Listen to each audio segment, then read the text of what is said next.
दोस्तों नमस्कार। भारतीय रेल यात्री चैनल पे आप सभी लोगों का बहुत बहुत स्वागत है। दोस्तों यहाँ पे आप देख पा रहे होंगे कि यहाँ पे दोहरी घाट आपको देखने को मिल रही है और यहाँ पे आप देख पा रहे होंगे सहजनवा। वो मैं आपको दिखा देता हूँ। यहाँ पे अभी आप देख पा रहे हैं सहजनवा।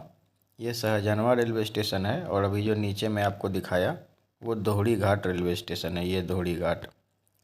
तो सहजनवा से दोहरी घाट रेलवे लाइन को लेकर के एक बहुत बड़ी खबर आ रही है कि इस रेलवे लाइन को बनाने में जितना रेलवे को खर्च रेल लाइन और ज़मीन अधिग्रहण में लगाई जा रही है, उससे ज़्यादा तो कहीं जो बिजली के पोल होते हैं उस पे ज़्यादा खर्च या फिर उस पे ज़्यादा एफर्ट लगाना पड़ रहा है रेलवे प्रशासन को।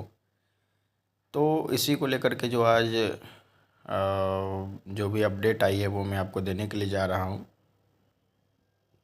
वैसे अभी जो देश में जो मुद्दा सबसे गरमाया हुआ है और जो सबसे ज़्यादा चल रहा है वो शिक्षा मंत्री धर्मेंद्र प्रधान के इस्तीफ़ा का है।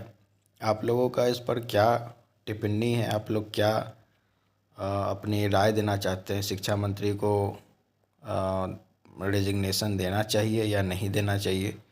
कमेंट में ज़रूर बताएं। हालांकि ये रेल न्यूज़ से रिलेटेड नहीं है, लेकिन फिर भी चूँकि ये देश का भी मुद्दा बना हुआ है तो आप लोग भी इसमें अपनी जो राय है वो दे सकते हैं। मेरा मानना है कि ज़रूर इस्तीफ़ा देना चाहिए। तो चलिए हम देख लेते हैं कि इस रेल लाइन के बनने से क्या क्या फ़ायदा होगा। सबसे पहले तो आप ये देख सकते हैं दोस्तों कि अभी जो ये मेन लाइन है, जो भी ये वाला लाइन है जो कि हाजीपुर से सीधा बिहार के हाजीपुर से आगे बाराबंकी की ओर निकल जाता है, और एक रेल लाइन ये है जो मऊ होते हुए शाहगंज होते हुए और फिर अयोध्या को निकल जाता है, और फिर एक इधर ऐसे करके चला जाता है बनारस की ओर भी चले चले जाते हैं रेल लाइन। तो अभी जो भी ट्रेनें सिवान होकर के गोरखपुर होकर के बस्ती चली जाती है, तो अगर किसी ट्रेन को बस्ती जाना है तो वो ट्रेनें या फिर आगे मनकापुर जाना है, कहीं भी जाना है तो उस ट्रेनों को डायरेक्ट इसी रास्ते से जाना पड़ता है। लेकिन अगर ये रेल लाइन बन जाएगी तो इससे क्या है कि ट्रेनें जो है बलिया होते हुए भी फिर आगे सहजनवा होकर के आगे मनकापुर और बाराबंकी की ओर जा सकेंगी, और साथ में इस क्षेत्र में व्यवसाय और जो एजुकेशन है और जो डेवलपमेंट है वो तो होगा ही। तो आइए देख लेते हैं जो इस पे न्यूज़ निकल कर आ रही है वो क्या न्यूज़ है और इस पे रेलवे क्या कह रहा है। इस पे हम लोगों को आगे देखना है। दोस्तों ये 3 दिन पहले का ये दैनिक भास्कर का मैं आपको रिपोर्ट दे रहा हूँ। अभी इस पे जो ये वीडियो है ये वीडियो भी मैं चला देता हूँ ताकि आप देख पाएँ। बहुप्रतीक्षित सहजनवा दोहरी घाट रेल लाइन परियोजना के प्रथम चरण का काम शुरू हो चुका है, लेकिन अंतिम चरण में अलाइनमेंट को लेकर फिलहाल पेच फंसा है। बड़हलगंज में सरयू नदी पर बड़ा पुल बनाया जाना है, लेकिन अब यह बात सामने आई है कि नदी में लगे हाई टेंशन लाइन के टावर से उसकी मानक के अनुसार दूरी नहीं है। ऐसे में या तो टावर शिफ्ट किए जाएं या फिर रेलवे अपना पुल का अलाइनमेंट बदले। नदी में लगभग 13 टावर हैं, जिन्हें शिफ्ट करने में समय भी लगेगा और बजट भी अधिक होगा। ऐसे में नए अलाइनमेंट पर रेलवे अधिग्रहण करने को तैयार है। फिलहाल स्थानीय लोगों के विरोध के कारण इस अलाइनमेंट को बजट नहीं कराया गया है। डीएम दीपक मीणा ने इस मामले में कमेटी गठित कर दी है। कमेटी की रिपोर्ट के बाद इसमें अंतिम फैसला होगा। सहजनवा दोहरी घाट रेल लाइन परियोजना के प्रथम चरण में सहजनवा से बांसगांव तक निर्माण कार्य शुरू हो चुका है। इस पूरी परियोजना को 2028 तक पूरा करना है। गोरखपुर दैनिक भास्कर के लिए उमेश पाठक की रिपोर्ट। आइए दोस्तों पढ़ते हैं इसमें क्या क्या बातें लिखी हुई हैं। दोस्तों यहाँ पे आप देख पा रहे होंगे बहुप्रतीक्षित सहजनवा दोहरी घाट नई रेल लाइन परियोजना के प्रथम चरण का काम शुरू हो चुका है, लेकिन अंतिम चरण में अलाइनमेंट को लेकर फिलहाल पेंच फंसा है। बड़हलगंज में सरयू नदी पर बड़ा पुल बनाया जाना है, लेकिन अब यह बात सामने आई है कि नदी में लगे हाई टेंशन लाइन के टावर से उसकी मानक के अनुसार दूरी नहीं है। ऐसे में या तो टावर शिफ्ट किए जाएं या फिर रेलवे अपने पुल का अलाइनमेंट बदले। नदी में लगभग 13 टावर हैं, जिन्हें शिफ्ट करने में समय भी अधिक लगेगा और बजट भी। ऐसे में नए अलाइनमेंट पर रेलवे अधिग्रहण करने को तैयार है। फिलहाल स्थानीय लोगों के विरोध के कारण इस अलाइनमेंट को गजट नहीं कराया गया है। डीएम दीपक मीणा ने इस रेलवे मामले में कमेटी गठित कर दी है। कमेटी की रिपोर्ट के बाद अंतिम फैसला होगा। पहले जानिए सहजनवा दोड़ी घाट नई रेल लाइन परियोजना के बारे में।